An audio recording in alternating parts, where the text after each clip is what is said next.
بسم الله الرحمن الرحيم.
Apa itu iman secara bahasa? Tasdiqul qalbi, pembenaran hati. Al-mutadabbir, yang menguat atau yang mengandung ilmu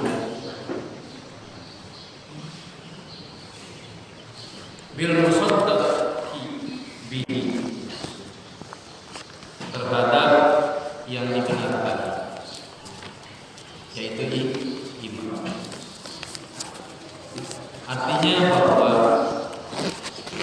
pembenaran iman itu bukan berdasarkan hayalan, bukan berdasarkan ketidaksadaran, tapi al-mutadabbir lil ilmi, dibarengi dengan ilmu.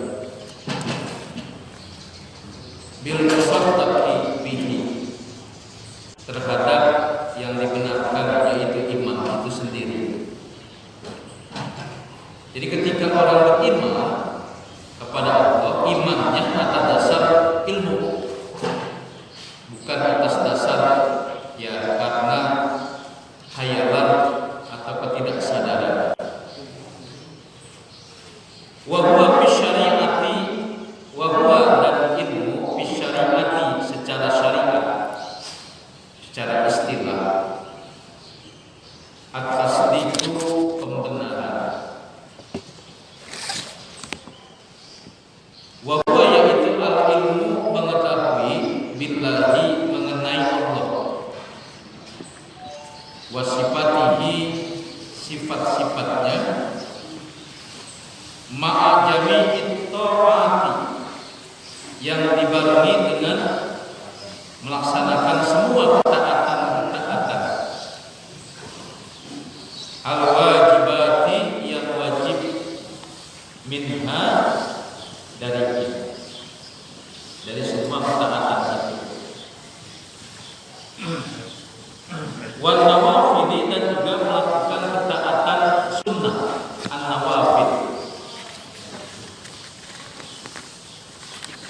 wajtinabid dallati wal ma'asi,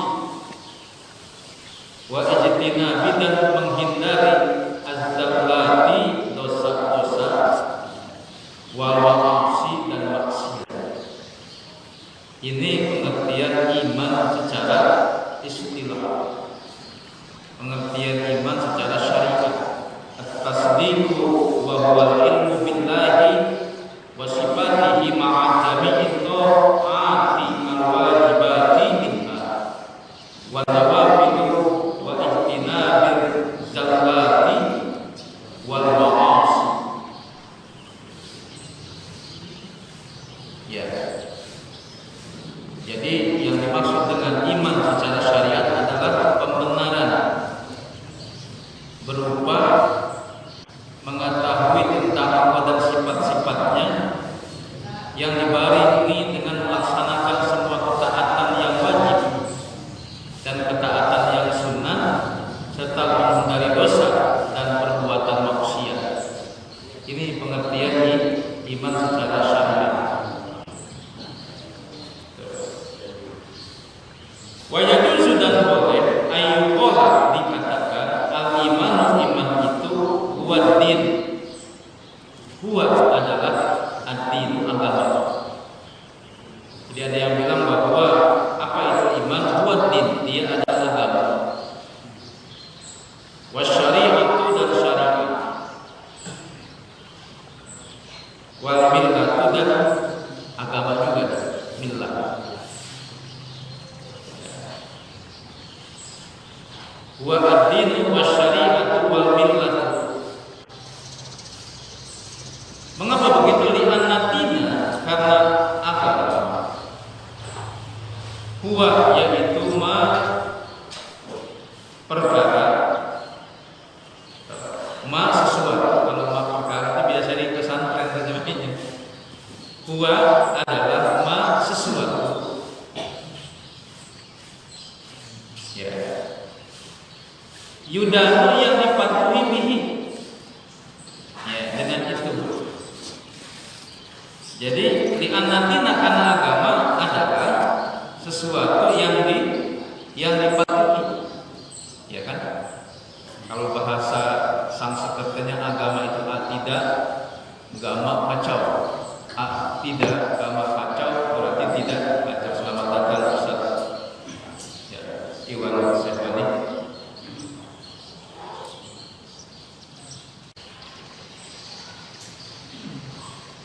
Itu dulu waktu kita SD. Tidak, agama kacau. Jadi tidak kacau dengan agama. Mengapa? Karena ditaati, dipatuhi. Jadi di annatina huwa ma yudanu bihi, disebut agama karena agama adalah sesuatu yang ditaati, ajaran yang ditaati, yang dipatuhi.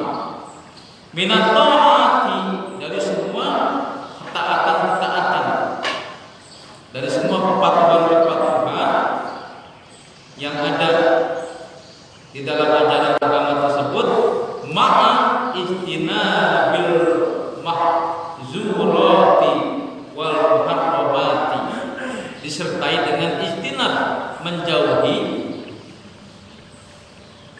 al mahzurati wal muharramati. Mahzurat sesuatu yang dilarang, wal muharramati dan yang diharam.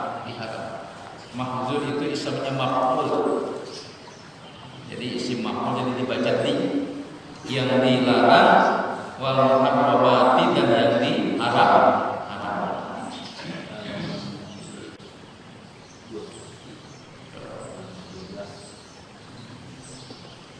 Wadhalika itulah huwa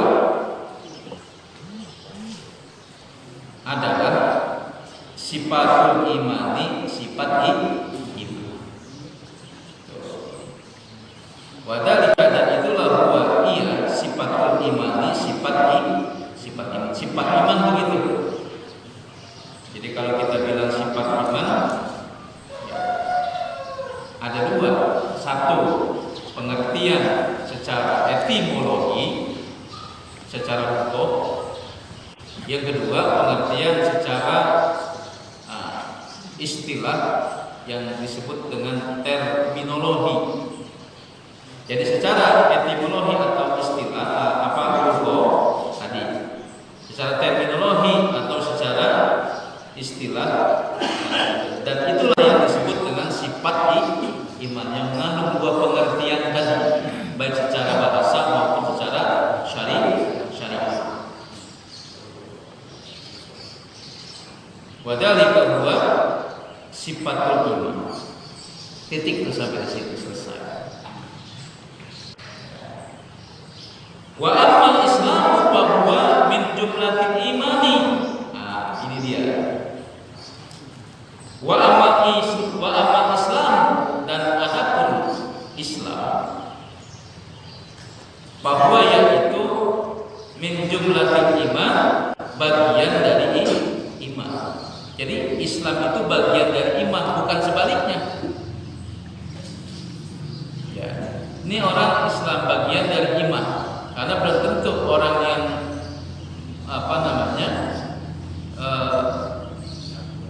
beriman. Apa gimana kira-kira? Islam itu adalah bagian dari iman. Nanti kita lihat ke sana. Kita ikutin penjelasan Syekh Nawawi saja. Ya. Jadi Islam itu kata Syekh Nawawi adalah bagian dari iman.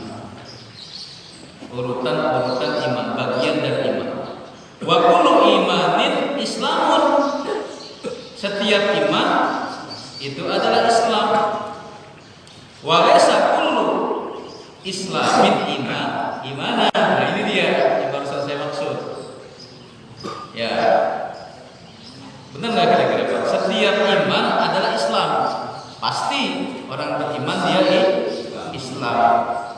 Wa laysa kullu Islamin imanan.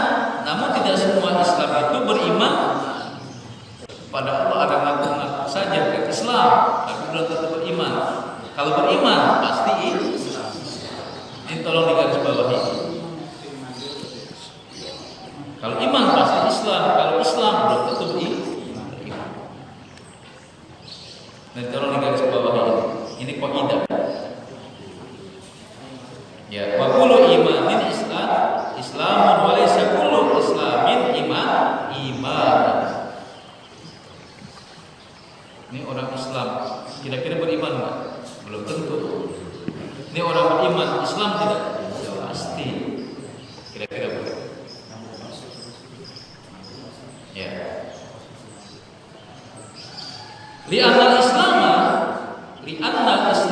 karena sesungguhnya Islam huwa adalah bimakna istislami wal inqiyadi. Islam itu artinya istislam, ya, menyerahkan diri atau penyerahan diri, ya, berserah diri wal inqiyadi dan tunduk patuh. Tunduk patuh. Ya, jadi mahwal Islam itu adalah istislam, menyerahkan diri secara total, ya, pasrah, wal inqiyadi dan tunduk patuh. Jadi menyerahkan diri saja dan tunduk patuh. Ya. Faqulu mu'minin mustaslimun munqadun lillahi ta'ala. Maka setiap orang beriman pasti dia mustaslimun munqadun lillahi ta'ala. Setiap orang beriman adalah orang yang apa? Berserah diri. Munqadun, dan dia juga apa? Tunduk patuh lillahi ta'ala. Ini setiap orang beriman. Setiap orang beriman mengandung apa? Sifat-sifat Islam, mengandung pengertian Islam. Apa pengertian Islam? Tadi itu istislam wal inqiyad. Wa kullu mu'minin mustaslimun munqadun lillahi ta'ala. Dan setiap orang beriman dia adalah orang yang berserah diri dan orang yang tunduk patuh lillahi ta'ala, kepada Allah Ta'ala. Seperti itu. Walaysa, namun ya, tidaklah kullu muslimin, setiap muslim mukminah. Namun tidak setiap orang yang berserah diri mukminah, beriman, dia cuma berserah diri doang. Kalau dibilang saya muslim, dia berserah diri aja, amat tunduk, ya, terhadap Tuhan. Tapi dia belum tentu beriman. Bukti beriman nanti akan kita bicarakan. Apa bukti iman? Apa syarat iman? Nanti ada syarat iman itu. Ya, walaysa kullu muslimin mu'minan billahi, dan tidak setiap orang yang tunduk, yang berserah diri itu adalah mukminan billah, beriman kepada Allah.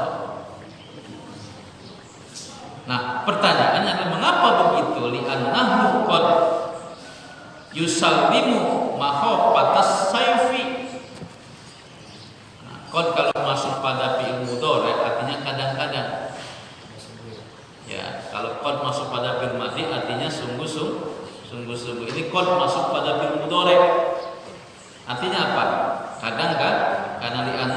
qad yusallimu, kadang-kadang orang yusallimu masuk Islam mahafata as-saifi, karena takut dengan pedang. As-saif. Ya, fal imanu ismun yatanawalu musammayatin katsiratan aqwalan wa af'alan fayaqumu jami'at ta'ati. Nah, sementara iman itu sendiri ismun, ya, satu nama, yatanawalu yang memuat, yatanawalu yang mencakup, musammayatin katsiratan, nama-nama, ya, yang banyak. Ini kata Syekh Nawawi, fal imanu ismun yatanawalu musammayatin katsiratan. Jadi istilah iman itu ada satu nama yang meliputi, ya, nama-nama atau yang disebut, ya, yang dinamakan katsiratan, yang berjumlah banyak. Jadi gini, dia misalnya sholat, dia iman, dia pergi haji, dia iman, dia puasa, dia iman. Itu namanya musammayatin katsiratan. Jadi iman itu adalah satu nama untuk menyebut, ya, nama-nama atau yang dinamai, musamma itu yang dinamai, ya, dengan jumlah yang banyak. Jadi apa saja yang dinamai, misalnya seperti sholat, ya iman dia. Tapi kalau Islam cuma apa tadi? Cuma istislam saja, cuma apa namanya? Berserah diri dan menyerah diri saja. Orang yang menyerah diri belum tentu sholat. Ya. Itulah makanya kemudian ada istilah eling. Ya, eling aja dia. Sholat mati tidak. Ya, gitu. Dia berserah diri kepada Tuhannya, tapi dia melakukan apa, Pak? Seperti agama saudara kita lah, misalnya. Jadi cuma berserah diri aja, nggak ada fi'lul amri minallahi ta'ala, nggak mengerjakan pekerjaan yang diperintahkan Allah berupa ritual. Makanya ada istilah begini, religion yes, organized religion no. Ini bahaya ya Ustaz ya. Agama ya kita ambil, kita terima. Tapi organized religion, agama yang diatur dalamnya syariat, kudu puasa, kudu zakat, segala macam ditolak. No. Ini udah mulai begitu. Ini adalah gejala di mana seseorang ingin merebut anggur spiritual dari agama, tapi nggak mau ibadah. Makanya muncul kemudian kursus-kursus, misalnya semacam, ya maaf, yoga, kursus-kursus, ya di tempat-tempat, di kafe-kafe itu bagaimana hati gembira dengan tidak dengan ibadah. Kalau kita, ya kan, bisa hati kita tenang karena kita hajat bisa, atau kita baca Quran, baca Yasin aja Pak, habis maghrib itu tenangnya bukan main, coba aja. Atau kita baca Yasin habis tahajud, ya 5 menit paling baca Yasin, ya paling lama 7 menit lah. Itu gembiranya gitu, pesan-pesan hadis itu bahagia gitu. Nah sekarang udah mulai diciptakan bagaimana bahagia dari agama, tapi nggak mesti beribadah. Itulah yang kemudian disebut apa? Religion yes, organized religion no. Udah nggak usah pakai sholat, yang penting hati kita tenang, hati kita bahagia. Ini udah mulai, dan udah sejak tahun 90-an. Ya, itu digelontorkan. Maka ada pusat-pusat kajian apa gitu kan. Lalu kemudian berdiri rame-rame bergembira, kemudian ya lampunya dimatiin, merenung gitu kan. Maka kemudian Ustaz Arifin Ilham almarhum mengimbanginya dengan zikir. Mengapa kemudian zikir kok jadi begitu masif? begitu luas diikuti oleh orang. Kenapa? Para ahli psikoanalisa mengatakan bahwa sekarang manusia ini cenderung menjadi hollow man. Atau apa itu hollow man? Manusia kosong, kerontang hatinya, butuh dia.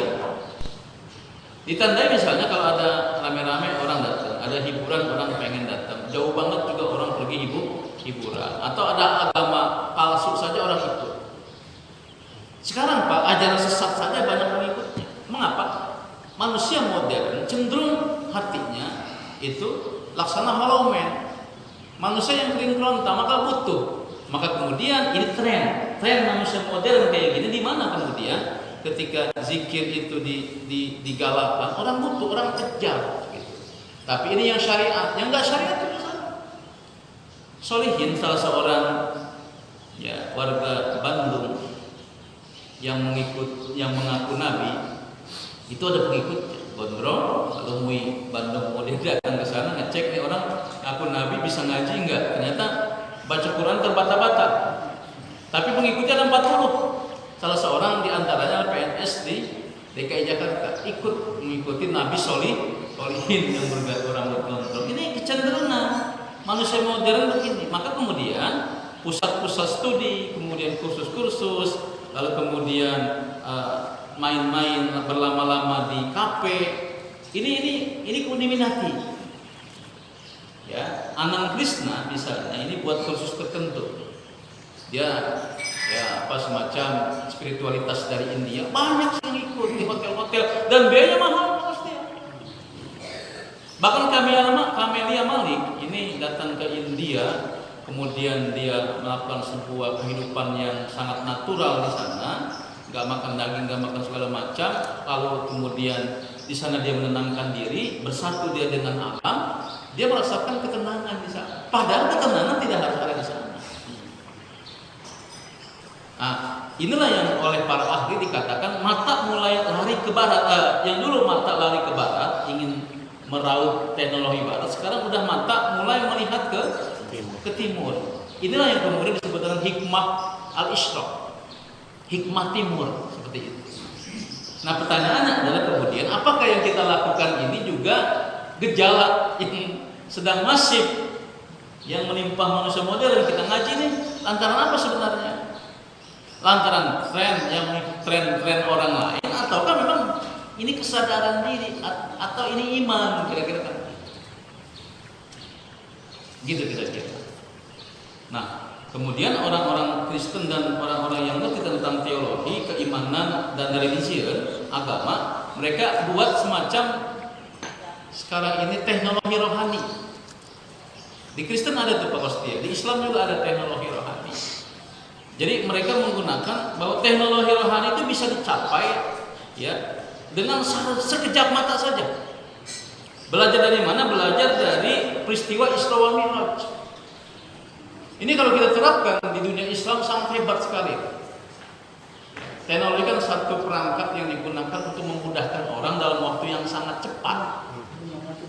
Nah, orang yang memiliki pemahaman tentang teknologi rohani, kemudian dia mengatakan bahwa segala sesuatu bisa diraih dengan sekejap mata, asal apa? Kita menolkan diri. Apa itu menolkan diri? Kalau bahasa kitanya al-Islamu wal iman. Selama ini kan kita menghargai diri kita satu di hadapan Allah. Kita menghargai diri dua, kita tiga, empat di hadapan sesama. Malah kita menghargai diri kita 1000. Ini saya ini orang kaya, orang pintar nih, saya pintar, wah saya berkuasa, wah saya punya segalanya. Kita menghargai diri kita 1000 di hadapan teman-teman kita. Dan kadang-kadang ketika kita menghargai diri kita 1000, bukan menolkan diri di hadapan teman-teman, di hadapan Allah juga sama. Buktinya apa? Ketika kita bersedekah, kita meminta upah, kita meminta pahala. Harusnya kita mau. Kok sedekah minta upah, minta pahala? Bukankah bersedekah itu juga adalah upah? Bersedekah itu juga ada nikmat. Kamu bukan bersedekah dengan uang kamu bersedekah dengan uang Allah. Kok bersedekah dengan uang Allah minta pahala? Paham nggak kira-kira? Paham nggak kira-kira? Inilah mindset, cara berpikir dalam beragama yang salah selama ini. Dan jangan-jangan bisa jadi kita bukan sedang menyembah Allah Azza wa Jalla, tapi bisa jadi kita sedang menyembah Tuhan yang kita persepsi sendiri sebagai Allah Subhanahu wa Ta'ala. Bahaya nggak kira-kira? Bahaya. Makanya iman dan Islam itu harus diganti. Bertahun-tahun kita sholat, jangan-jangan kita bukan menyembah Allah, tapi menyembah lambang Allah yang berbentuk tulisan, bukan menyembah Allah itu sendiri. Jangan-jangan kita bukan menyembah Allah, tapi menyembah Ka'bah. Ka'bah itu hanya perantara saja. Jangan-jangan kita bukan sedang beragama selama ini, tapi bisa jadi kita selama ini sedang berbudaya. Datang dikit lagi Ramadan, kita bukan mengikuti ajaran Ramadan, tapi kita mengikuti geliat masyarakat yang berbudaya dengan datangnya Ramadan. Orang sahur kita sahur, orang baca Quran kita baca Quran, orang sedekah kita sedekah, orang qiyamul lail kita qiyamul lail, orang macam-macam lah. Kita berbudaya, bukan beragama. Apa buktinya? Kalau kita katakan kita berbudaya, selepas Ramadan kita udah enggak sedekah lagi, kita udah enggak tahajud lagi, udah enggak jamaah lagi. Itu artinya mutlak kita katakan kita selama ini bukan sedang beragama, bukan sedang melakukan ajaran agama, tapi kita lebih sedang berbudaya. Ini otokritik. Jadi sebenarnya saya sampaikan di pasca sarjana yang kayak begini. Tapi gak apa-apa ya? Gak apa-apa. Terima kasih banyak. Harusnya daftar dulu bayar nih. Sanggup. Nah, inilah kritik ya manusia modern seperti itu. Maka iman dalam hal ini sangat penting. Islam sangat penting.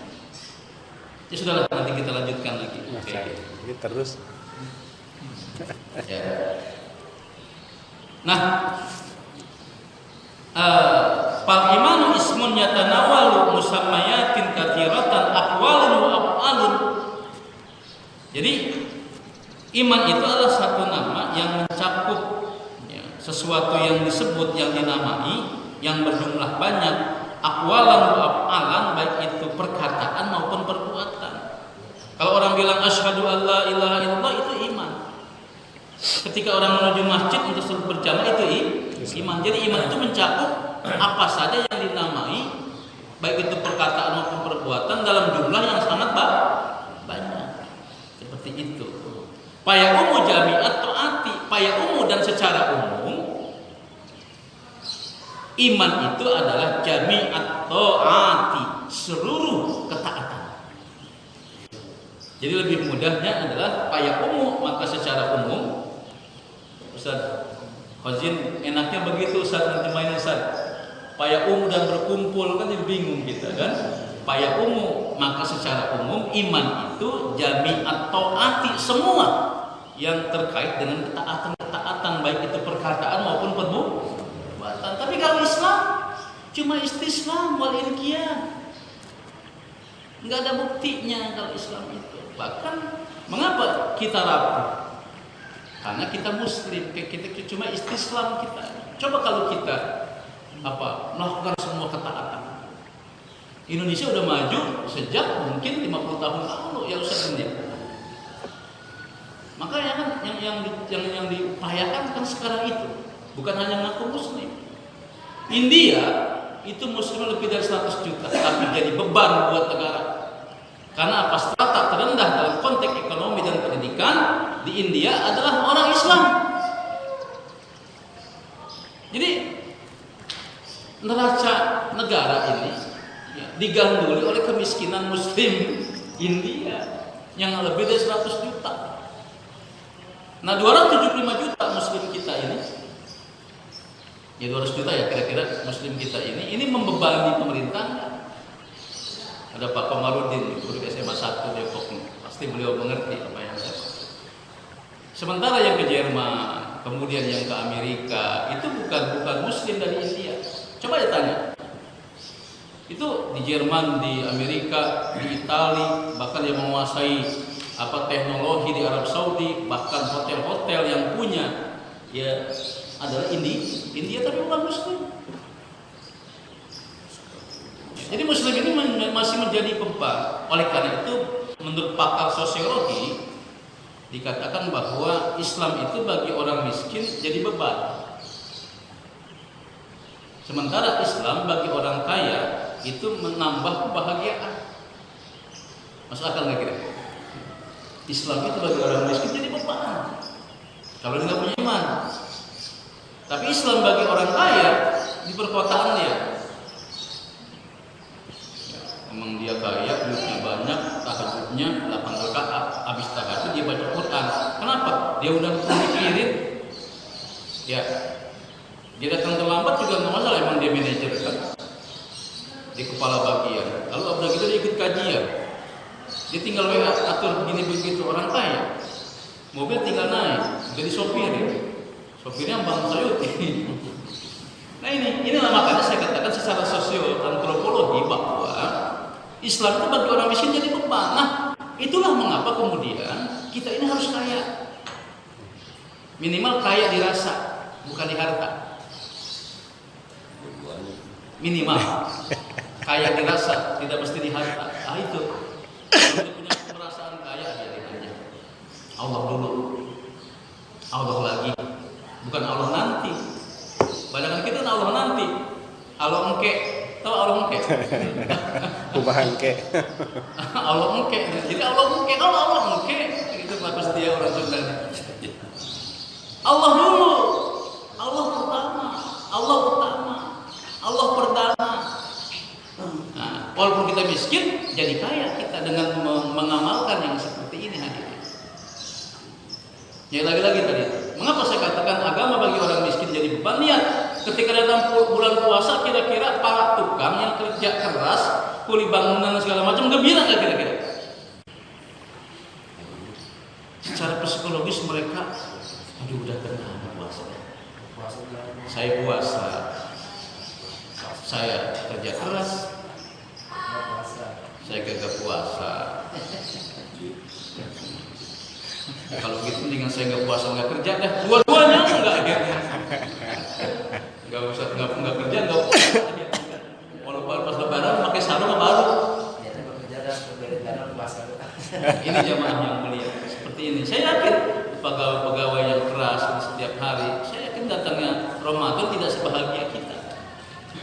Nah sekarang tugas ulama, tugas kita, tugas utama kita adalah bagaimana membuat orang yang kerja keras di saat Ramadan ini gembira ketika datang bulan puasa.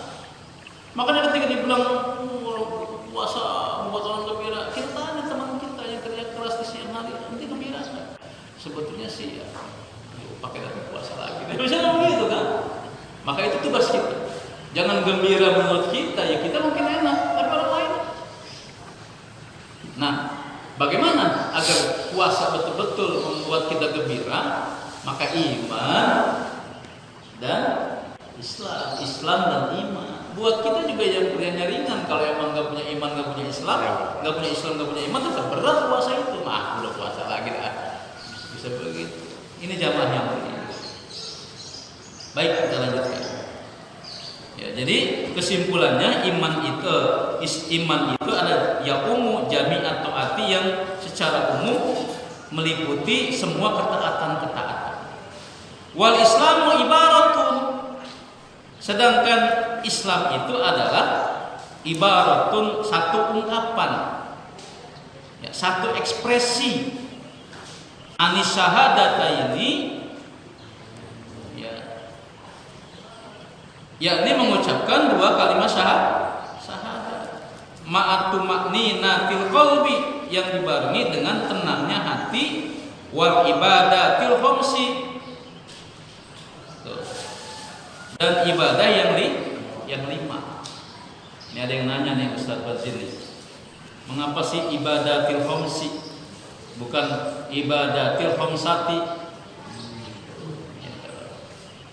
Ya, ngapa itu begitu? Sebab ada kaidah, apabila di depannya adalah jamak muannas, maka ya di sininya harus mujakkar. Itu kaidahnya begitu.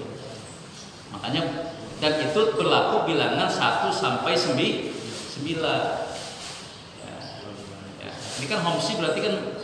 Jadi kalau di depannya mujakkar, muannas, lalu depannya bilangan 1, 2, 3 sampai 9, maka itu bukan homsati, tapi homsi. Tapi ini berlaku untuk bilangan. Ini kok. Kalau 10 baru muannas gitu. Paham nggak kira-kira? Paham nggak ini ya? Ya. Amin. Yang kayak gini kudu ngaji 6 tahun pesantren.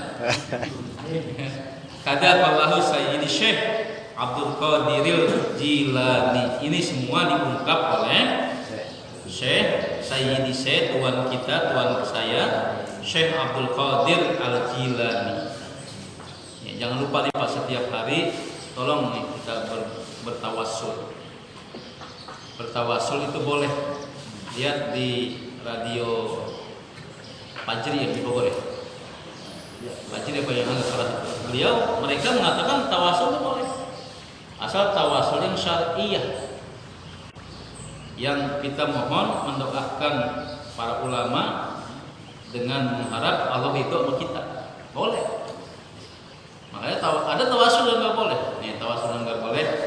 Ya, kita doain misalnya ini orang mati kita enggak kenal. Mudah-mudahan orang mati ini bisa memberikan keberkahan kepada kita, itu yang salah. Ya. Gitu. Makanya kalau di kita nih di Darul Ahyar ini, andai kata kita pergi ziarah, udah nggak usah diraguin lagi. Ziarah kita, tawasul kita syar'i. Enggak lagi minta sama yang udah mati, siapapun dia. Kita pertama dalam konteks perjuangan beliau adalah pejuang-pejuang agama. Kita nggak minta sama yang udah mati. Kita mendoakan kepada beliau semoga Allah merahmati beliau yang meninggal dan kita juga berlimpah rahmat. Gitu. Jadi, Darul Ahyar ini subuh berjamaah juga setiap hari akan pergi ziarah. Ya ziarahnya tawasulnya syariah. Enggak ada yang lagi minta-minta sama orang yang mati. Gila kita minta orang mati kan gitu. Kalau si bokir gitu Pak ya. Jadi paham kalau kita. Ya baik. Kalau Islam dan Islam itu ibaratun ekspresi anis syahadatain dari pengucapan dua kalimat syahadat ma'tuk maninatil qalbi wal ibadatil khamsi kada Allah Sayyidi Syekh Abdul Qadir Jailani. Ya. Qala Nabi sallallahu alaihi wasallam al-imanu ma'rifatun. Nabi sallallahu alaihi wasallam bersabda al-iman iman itu ma'rifatun mengetahui. Wa fi riwayatin Ibnu Majah aidan badala ala dalika aqdun. Ya, dalam riwayat ya Ibnu Majah juga disebutkan ya badala ala dalika aqdun, ya menukar, pengarang menukar dengan kata-kata aqdun. Jadi apa? Al-imanu aqdun ikatan. Ya. Kalau Nabi sallallahu alaihi wasallam al-imanu ma'rifatun bil qalbi, mengetahui dengan hati. Wa qaulun bil lisan, dan ucapan dengan lisan. Wa huwa an-nutqu bi syahadatain, mengucapkan syahadatain. Kama qalahu al-Qastolani, seperti yang diungkap oleh al-Imam al-Qastolani. Wa amila bil arkan. Apa nih? Wa amalun atau amilah? Wa amalun bil arkan, dan mengamalkan dengan ya anggota tubuh. Wal muradu, dan yang dimaksud dengan hal ini annal a'mala, bahwasanya amal perbuatan itu syartun, adalah syarat fi kamal iman, untuk menyempurnakan iman. Jadi nggak ngomong doang iman itu, tapi ada syaratnya. Apa syarat iman? Al-a'ma. Nah sementara ini kan beda. Religion yes, organized religion no. Ini kan nggak pakai amal dia. Ya. Tuh. Apa lagi? Kan? Ya. Itu. Wa amal iqrar al-lisani yu'arribu anit tasdiki an-nafsani. Sedangkan pernyataan lisan yu'arribu, ini representasi anitasdiqin nafsani dari pernyataan hati. Saya ulangi. Ya, pernyataan lisan al-iqrar al-lisani wa annal iqrar al-lisani, pernyataan lisan mulut, yu'arribu representasi atau merepresentasikan anitasdiqin nafsani dari pernyataan hati. Apa sih yu'arribu ini selain representasi? Merepresentasikan, melambangkan, mengungkapkan. Apa kira-kira bahasa kitanya selain merepresentasikan? Ya. Semacam ekspresi. Ya enggak, jangan gitu. Yang bahasa kitanya gitu. Ya ungkapan itu yang paling pas, ungkapan. Melambangkan ya. Ya. Kayaknya ungkapan. Ya. Ya sama lah sebetulnya. Ada kegiatan Ya pokoknya. Jadi merepresentasikan, ya, mewakili, ya, merepresentasikan kebenaran hati. Jadi ungkapan lisan, ya, menandai, Ya, mewakili pembenaran hati. Itu iman. Jangan ngomong doang, tapi pembuktiannya maka enggak. Membuktikan juga bisa. Yu'aribu itu membuktikan, ya, kebenaran hati. Kada qala al-Azizi naklan an Ibni Hajarin. Kada sebagaimana qala al-Azizi yang dikatakan al-Imam Azizi, naklan yang mencomot pendapat an Ibni Hajarin dari Ibnu Hajar. Rawahu Ibnu Majah wa Tabrani, dan Imam Tabrani an Aliin dari Ali, wa hadisun dhaifun, ini adalah hadis dhaif. Atau lagi Pak, karena kemarin iklannya itu ada ininya, makanya perlu dibaca. baru keluar langsung. Ya kan? Ya, ini kan iklannya kemarin ya. iklannya di ujung. Panjang. Ini beliau yang buat iklannya. Ya. Masa iklannya nggak dibaca? Tadi telanjang doang. Ya dari tadi ditungguin. Apa ini? Wa qala sallallahu alaihi wasallam al-imanu uryanun. Nabi sallallahu alaihi wasallam bersabda, al-imanu, iman itu uryanun, telanjang. Ibarat orang iman itu masih telanjang. Karena telanjang kudu ada bungkusannya kan begitu. Kudu ada yang membungkus iman. Walibasu taqwa, pakaiannya adalah takwa. Takut sama bin tua kata Kinimyati. Takwa. Ya. Jadi pakaiannya adalah takwa. Apa takwa? Melaksanakan perintah Allah dan meninggalkan larangannya. Apa itu takwa? Wa huwa tanzihu al-qalbi anid dunubi. Wa hiya, yaitu tanzih, mensucikan al-qalbi, hati, anid dunubi, dari dosa-dosa. Ini namanya takwa. Jadi kalau ditanya ma huwa taqwa, at-taqwa hiya, ya, tanzihul qalbi anidunu wa zinatuhu al-hayatu, sementara perhiasan iman, punya lagi ke iman, al-hayatu malu, ay yakni malu minallahi ta'ala, kepada Allah Ta'ala, fi ityanin nahyihi, untuk melakukan yang dilarang. Malu. Jadi kalau orang punya dua, satu dia takwa, berarti imannya udah nggak telanjang, udah nggak kopong pernyataannya, kosong. Kemudian apabila dia malu pada Allah, berarti dia udah tutupi tuh ketelanjangannya. Lalu yang ketiga, wasamratuhu al-ilmu, dan buah dari iman adalah ilmu. Jangan sampai beriman tanpa ilmu.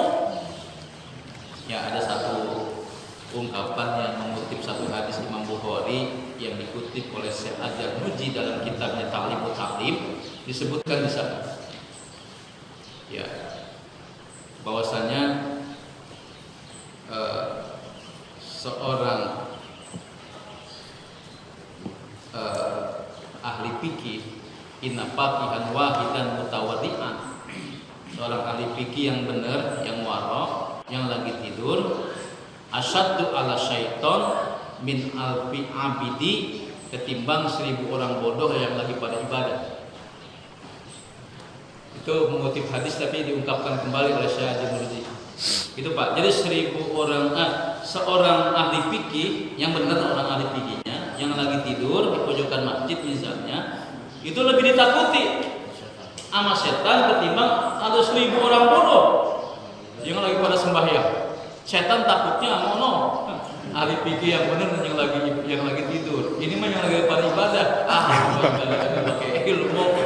Kira-kira ditawain sama setan. Nah, ini orang ibadah gak ngerti apa-apa. Ini nggak kono kita takut. Apa ahli fikih yang benar yang lagi di itu. Inilah pentingnya buah iman yaitu ilmu. Maka ngaji ini penting. Sehingga apa? Setan takut sama kita Pak Munir. Itu kan? Setan takut sama kita. Amin ya Rabbal. Jadi kita nggak perlu disetanin. Sekarang terbalik justru setan yang takut sama manusia.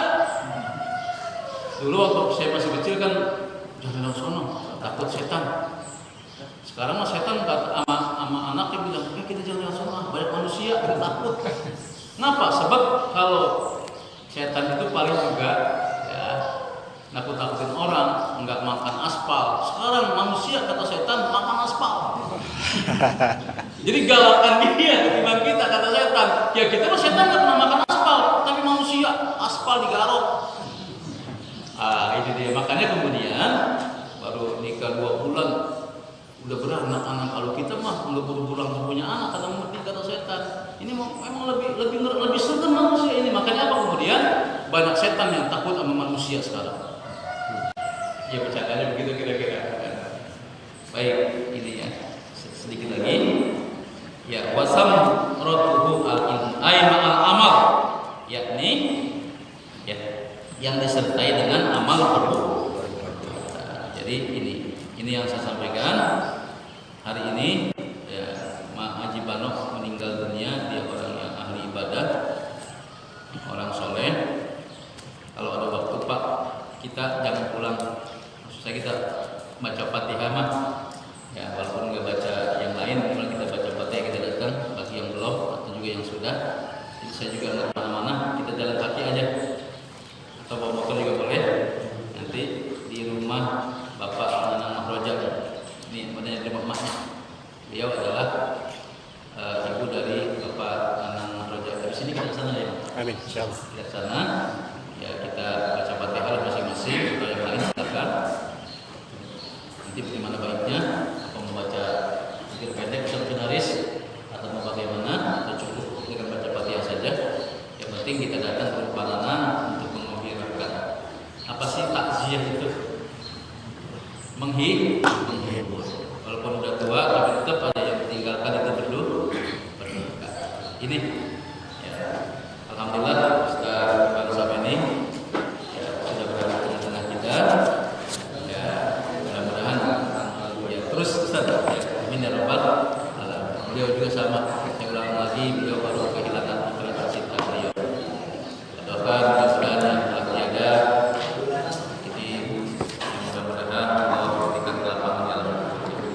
saya ingin buat satu kesepakatan Pak. Bagaimana kalau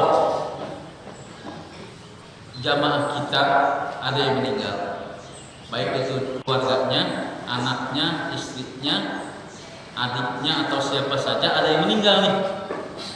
Kita nggak perlu lagi dikomando. Kita sepakat kita datang pada hari itu atau di malam takziah. Setuju nggak kira-kira? Setuju. Setuju ya. Kita sepakat ya. Misalnya yang tinggal paling jauh di daerah mana gitu. Tetap kita ini satu malam atau satu hari kita kompak kita datang sama-sama. Setuju gitu ya? Jadi ini sebuah keputusan alhamdulillah disetujui anggota pengajian baik bapaknya, ibunya, emaknya segala macam. Kalau Pak Ustaz jauh misalnya di Cianjur ya kita datang sama wakilan. Baru kalau enak jauh ya jalan-jalan. Ini misalnya ini. Mesti masih punya ibu. Bapak udah nggak ada. Ya pokoknya gitu kalau ada anggota keluarga ya kita nih yang wafat dan segala macam kita udah sepakat ya kita akan datang takziah ke rumah jamaah kita. Ini yang saya sampaikan, mudah-mudahan bermanfaat. Billahi taufiq wal hidayah. Assalamualaikum warahmatullahi wabarakatuh.